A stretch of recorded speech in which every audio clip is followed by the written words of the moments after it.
Welcome friends, स्वागत है आपका हमारे YouTube channel my royal ride पर। आज हम आपको लेकर चल रहे हैं अपने साथ गुरुद्वारा श्री पांवटा साहिब की तरफ। पांवटा साहिब अम्बाला से तकरीबन 105 किलोमीटर दूर हिमाचल के सिरमौर डिस्ट्रिक्ट में स्थित है। और आपको पांवटा साहिब के लिए जो नज़दीकी रेलवे स्टेशन पड़ता है वो अम्बाला कैंट और दूसरा यमुनानगर पड़ता है। यमुनानगर से पांवटा साहिब की जो दूरी है वो आपको 50 से 60 किलोमीटर मिल जाएगी।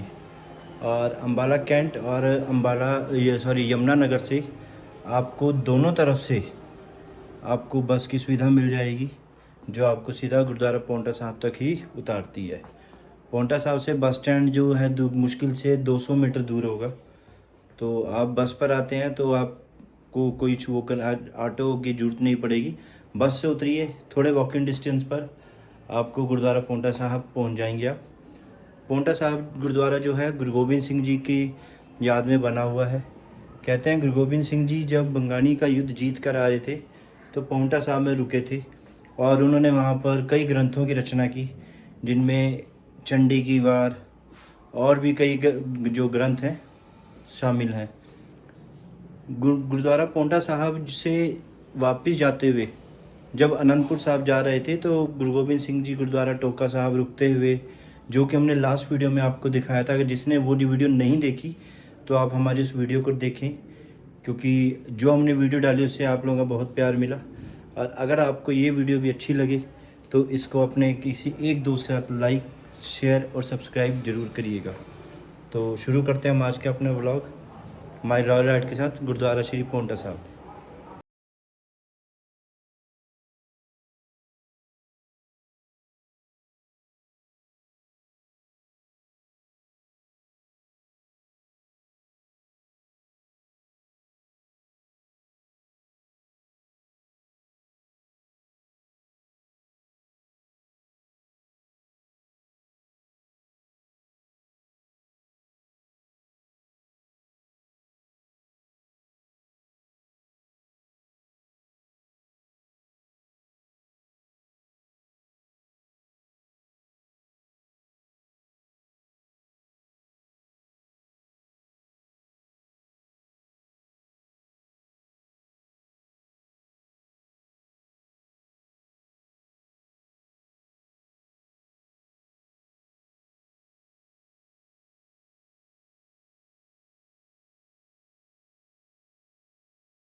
गुरुद्वारा श्री पांवटा साहिब जो है, जो उस समय का राजा था वहाँ का, राजा मेदिनी प्रकाश, तो उसके राज्य के कुछ हिस्से को ना राजा फतेह शाह ने हाँ, राजा फ़तेह शाह ने जबरन जैसे वो कब्ज़ा कर लेते हैं ना, वो कर लिया था।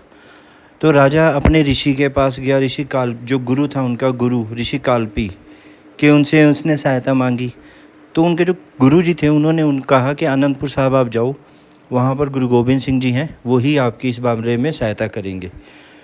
तो वो अपने गुरु की बात मानकर उन्होंने अपने जो दूत थे वो गुरु गोबिंद सिंह जी के पास भेजे आनंदपुर साहब, और उन्हें मदद के लिए बुलाया। तो गुरुजी ने उनकी जो बेनती थी वो स्वीकार की। तो वो अपने 500 सिंहों के साथ और अपने पूरे परिवार के साथ गुरुजी वहाँ इस राजा जो मेदिनी प्रकाश की सहायता के लिए अनंतपुर साहब से निकल पड़े। रास्ते में गुरुजी अनंतपुर से चलते हुए रोपड़, रायपुरानी, गुर्दे नाहन होते हुए यहाँ पहुँचे थे। में इधर भंगानी की लड़ाई लड़े थे। तो भंगानी की लड़ाई जीत कर जब वो वापस आ रहे थे तो वो फिर उस समय यहाँ पर रुके गुरुद्वारा पोंटा साहब में। यहाँ पर रुककर गुरुजी ने जो है कई वो लिखे, ग्रंथ लिखे। चंडी की वार, अकाल उस्तत और बचित्र नाटक जैसे कई हिस्से गुरुजी ने पोंटा साहब में लिखे थे। और अगर आप पोंटा साहब आते हैं तो आज भी गुरुजी की वो कलम और जो भंगानी की लड़ाई में जो उनके हथियार थे वो आज भी यहाँ पर म्यूज़ियम में वैसे बड़ी संभाल के साथ रखे हुए हैं। जब भी आप यहाँ आएंगे तो उनको दर्शन ज़रूर करिएगा। साथ ही में गुरुद्वारा साहब में जो साथ में ही अगर आप जाएंगे मत बाहर ही, तो यहाँ पर 2 गुरुद्वारे और बने हुए हैं, जिनमें एक कवि दरबार, एक शीश महल और एक गुरुद्वारा दस्तार स्थान है। जो गुरुद्वारा दस्तार स्थान है, इस पवित्र स्थान पर बैठ के, जहाँ पर गुरुद्वारा दस्तार स्थान है, यहाँ पर बैठकर गुरुजी स्वयं प्राकृतिक नज़ारे को देखते हुए अपने सिर पर दस्तार सजाया करते थे। और यहीं पर दस्तार जो सुंदर दस्तार सजाते थे उनको पुरस्कार भी दिया जाता था। कहते हैं बंगानी की लड़ाई जीतने के बाद गुरुजी स्थान पर अपने केसों में कंघा कर रहे थे, तब उनके पास पीर बुद्धू शाह जी जो सढौरे के थे, जिनके 2 बेटे भाई उनके साथ उन गुरुजी की तरफ से लड़ते हुए शहीद हो गए थे, तो गुरुजी से घर वापस जाने की आज्ञा मांगने आए। तो गुरुजी ने उनकी सेवा से प्रसन्न होकर उनसे कुछ मांगने को कहा। तो बुद्धू शाह जी ने कहते हैं कि गुरुजी से कहा था कि आप मुझे अपने जो कंघा है केसों सहित मुझे बख्शें। तो गुरुजी ने प्रसन्न होकर उस समय अपनी आधी दस्तार और केसों सहित कंघा जो पीर जी थे सिर को सरोपे के रूप में दिया था।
ये हम पहुंच गए जी पोंटा साहब, और अगले कुछ ही मिनटों में हम गुरुद्वारा साहब के दर्शन आपको करवाएंगे।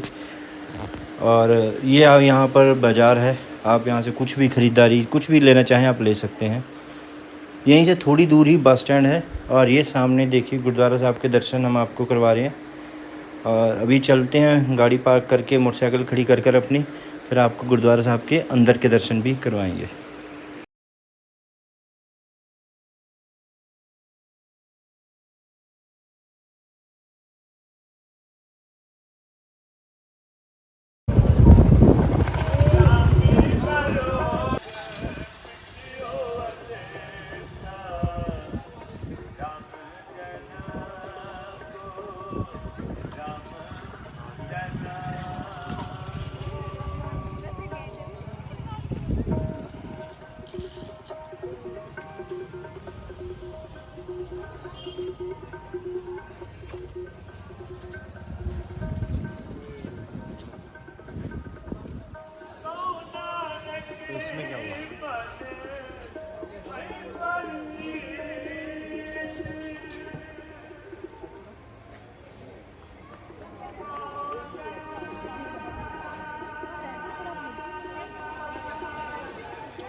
गुरुद्वारे के पीछे से यमुना नदी निकलती है।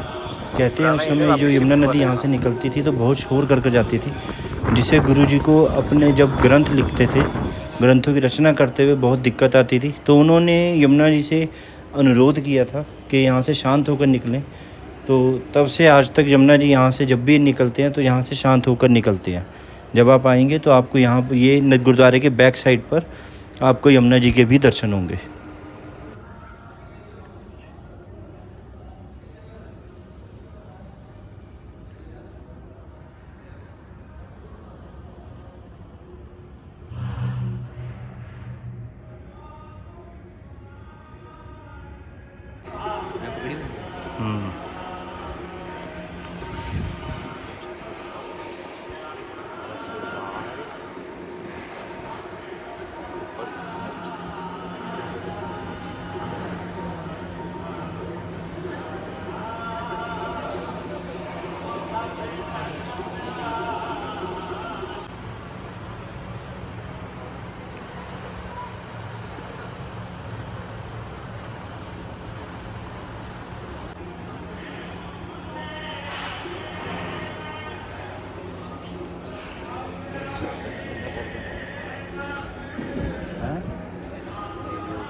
ये है जी यमुना जी, और जो सामने पुल देख रहे हैं वो देहरादून की तरफ रास्ता जा रहा है। तो देखिए यहाँ से कितनी शांत होकर जो यमुना नदी जो है बहती है।